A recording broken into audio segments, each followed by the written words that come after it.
It's the 3rd of April 2019. I'm David Griffin. I'm here in what used to be the bank manager's office in Melbourne, and I'm talking to Andy Heafield. Telpots. Gentlemen, thanks again. You've joined us as part of the Oral History of Cricket in Derbyshire project, and we're talking today about Melbourne Cricket Club in South Derbyshire. What I'd just like to do is just refer back to the book, Andy, that you wrote. He dove and he catched it. He did. The History of Melbourne Town Cricket Club 1861 to 2011. A massive undertaking, presumably 150 years of cricket. Where did the idea come from, and what made you want to do it? The idea came when it was 150 years of Melbourne cricket. What can we do to celebrate it? Yes, of course you can play a cricket match, but we wanted to leave something for the future years, because I forget what happened in the 60s and 50s, and I was there for some of it, yeah. In the 70s. So the idea was to capture a slice of Melbourne cricket and intersperse it with various village cricket tales, do's and don'ts of cricket, but essentially to leave something behind, much like your Heritage Project, that in future years people will be able to look at and say, oh look, there's my dad in there, or something similar, or what happened in the 50s when there was rationing on what they did for cricket teas and things like that. What did they do, interestingly? Well, I wasn't there, but I know a man who might have been. Well, what we talked in the first interview, you talked about the wonderful teas at certain grounds, but I mean, it was the post-war rationing period. Yes, so what did happen for cricket teas in the 50s, Tom? I think most of them was homemade. Right. Yeah, the cakes and certainly we had a famous tea lady called Mrs. Turner. Right. Who made a lovely malt loaf, and it was the talk of the cricket circuit, really. But they made things at home and didn't. I mean, our teas then, with your match fee, was £0.50. Really? Yeah. So that in modern money is 12.5 pence. Yeah. What would it be? It was something like a half an ham sandwich, a cupcake. Yeah. Probably about it, and a cup of tea. None of the range of pasta or salads or what you get nowadays, and it was you were grateful for it. Yeah.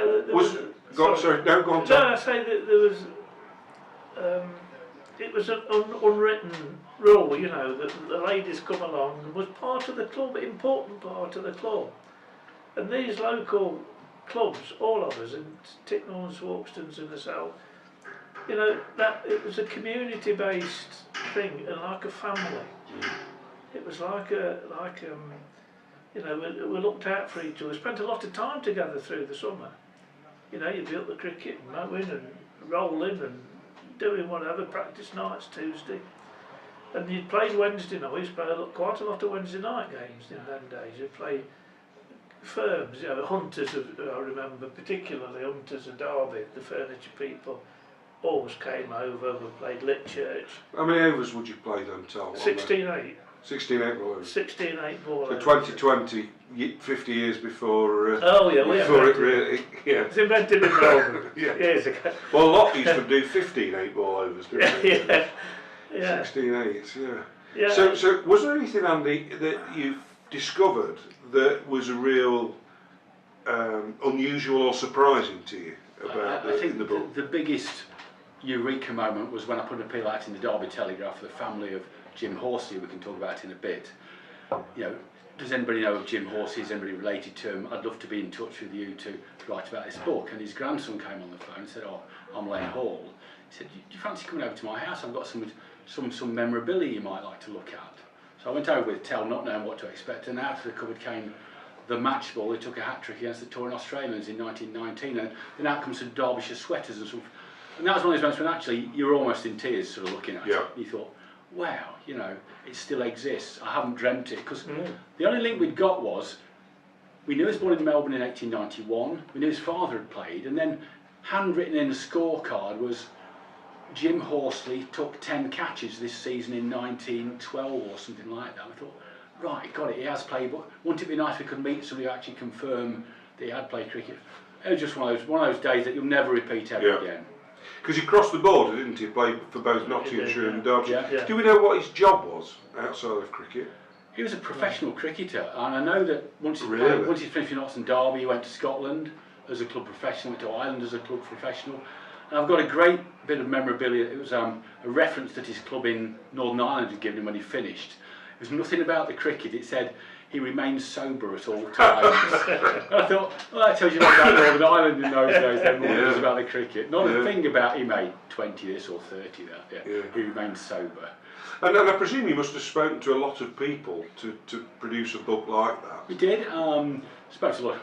Tells was invaluable. You know, I sort of went to speak to everybody over the age of 60 almost, who, my dad obviously was in there as well, my Uncle Frank, Tell, people something like Roy Grummett, who played in the 50s, 60s, 70s, I think probably played in the 80s as well, I'm sure about the 90s, but superb batsman.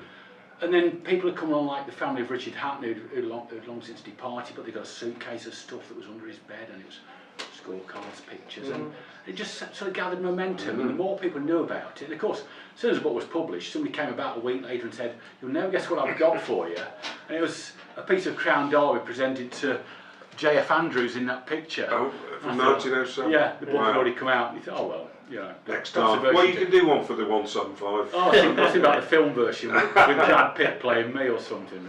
Yeah. Is there any reference in it to about the facilities at the ground? And I'm sure you've probably seen them change over the years, but I went to the cricket board club night in the winter, and obviously there's this huge new modern facility, isn't there, the sports park, but that's new. So what facilities do you know of that going back through the ages? It never changed up there from reformation in 51. Right.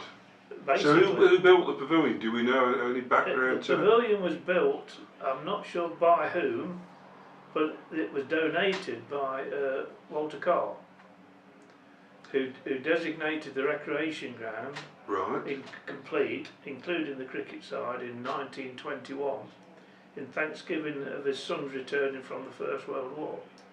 So it was donated by Lord Walter Carr. Lord Walter Carr. Who was, at some point was First Admiral of the Navy. Yeah. And what was his connection? Did he? Well, he lived in Melbourne Hall. Or Dower House later on. So because he was grateful for his sons coming back from the First World War? Yeah, and he planted popular trees up there which have since been... Wow. Yes, with a deed of gift to the people of Melbourne for the prior use of people of Melbourne to play cricket.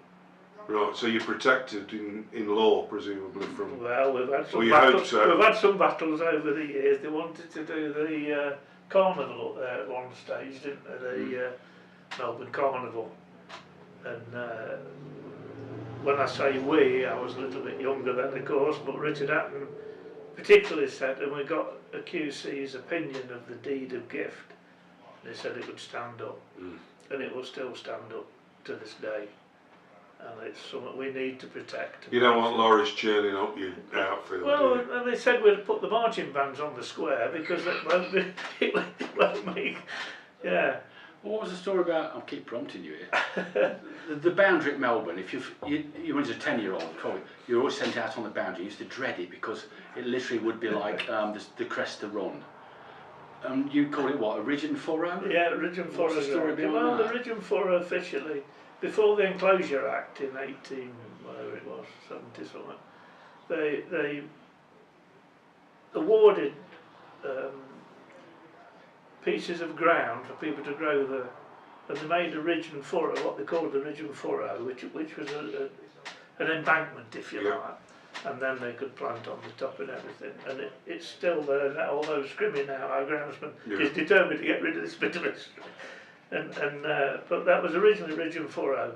A lot of grounds, and I'm thinking Sandy Acre. I don't know if you played at Sandy Acre, but it was wavy like that, and that was to do with the agricultural land that it had been produced. And I think Ticknor, when we talked to people at Ticknor, I think they had the same sort of issue. Rural grounds, aren't they? Rural, and that's better for it, isn't it? Yeah. You're playing on a bit of history all the time.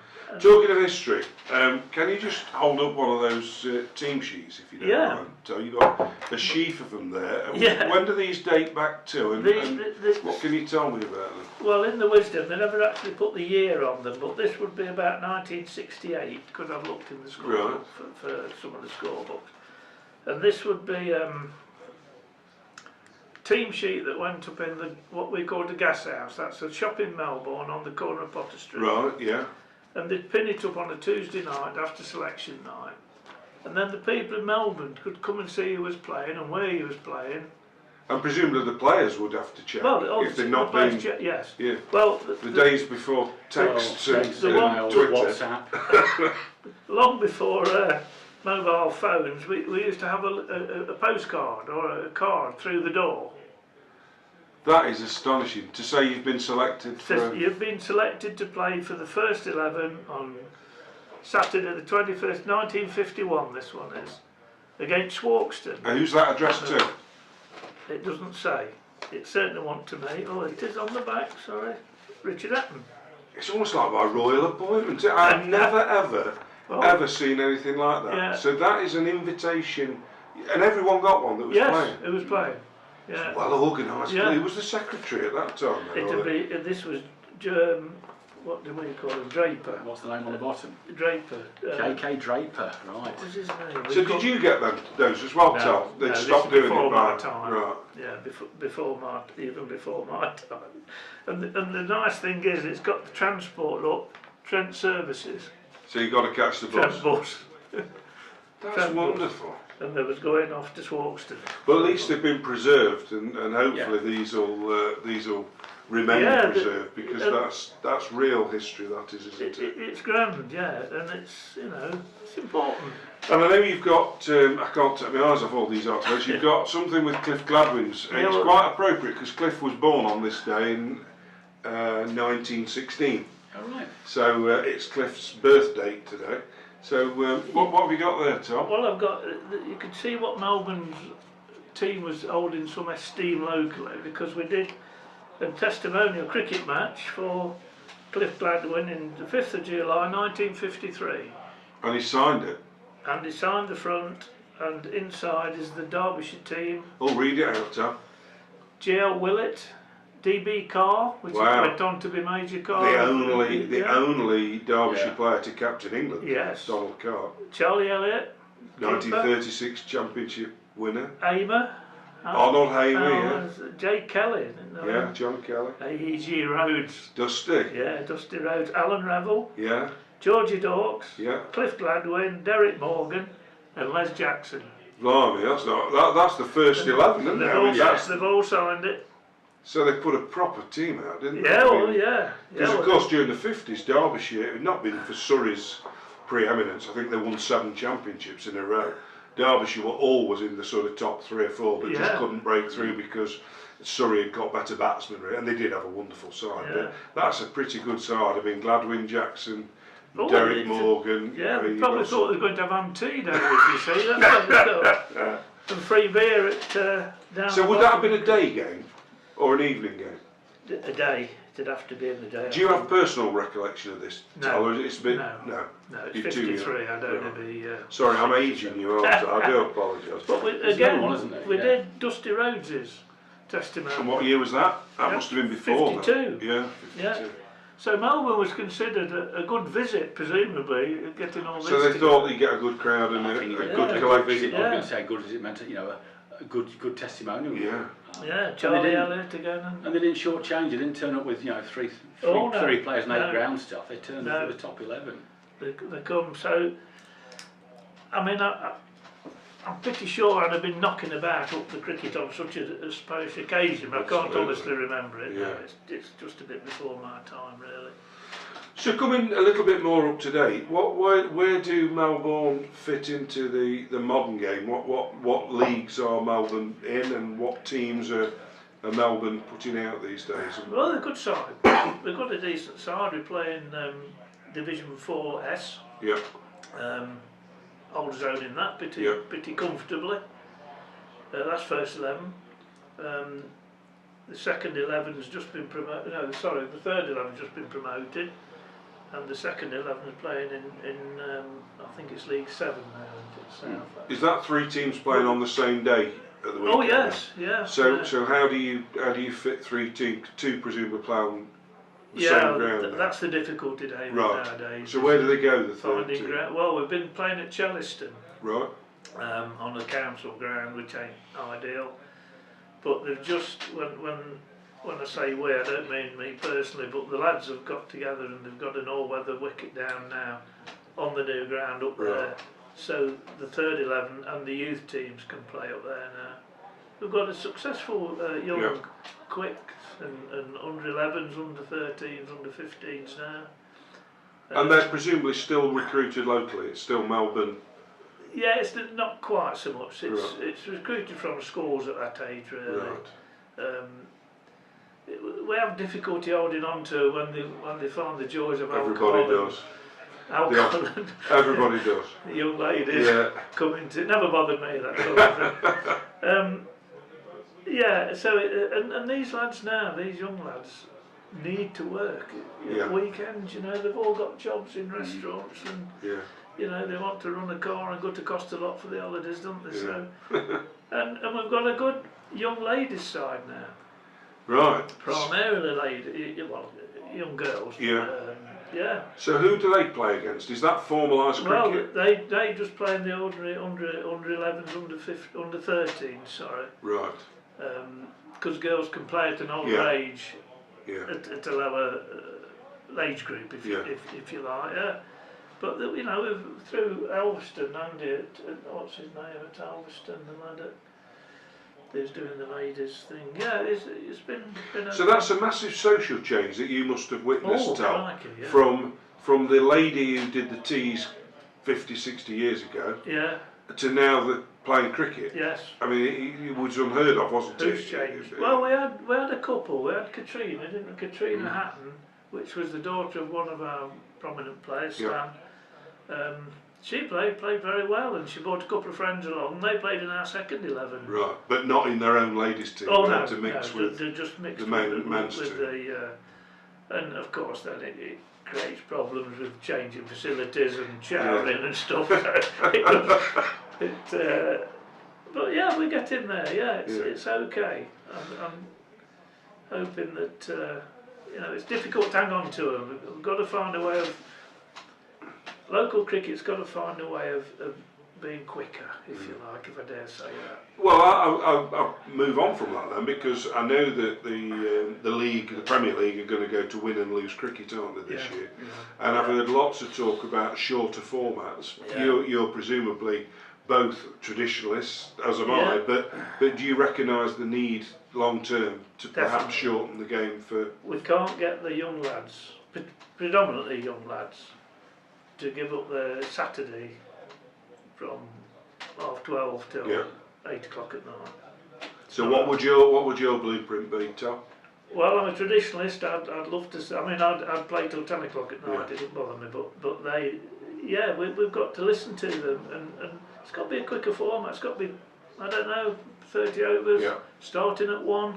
Start early, get it sorted, and crack on. Not sure we need teas anymore.